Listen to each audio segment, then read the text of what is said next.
Okay, this is a quick re-record video of a live stream that had crappy service. Anyways, so when I dropped the truck off to Cat, you guys know that there was a coil attached to this piece of metal, and it was dangling right above that leaf spring. It was zip tied, but it was still bouncing and hitting that leaf spring. When I dropped the truck off at Cat, I asked the guy, I said, hey man, can you figure out where that coil's supposed to go? You know, I think it's part of the DPF system. He's like, oh yeah, sure. And then when I picked the truck up, I'm like, hey, did you guys figure out where that coil is supposed to go? And the guy was like, that's not a Cat part. That's probably supposed to be mounted to the frame somewhere. And I was like, oh, okay. So I get home, and I had some spare time today to figure out where it went, you know.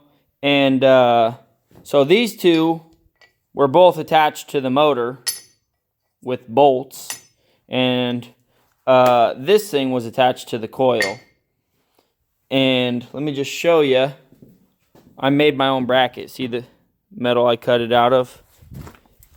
Let's do up here. So you can see the bracket I made. It's nice and in there. See that ground wire on the top right? That wasn't attached to anything, but that's where it was supposed to be attached. The wire was basically came loose from the crimp fitting and was just dangling, and the crimp fitting was still up on that bolt. So I reattached it, and that's basically what we got.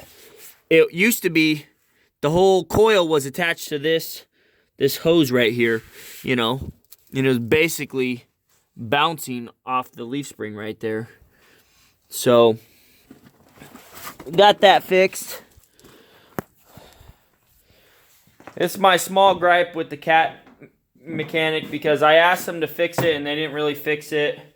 But I'm glad I fixed it, because they probably would have charged me like $200 for that bracket.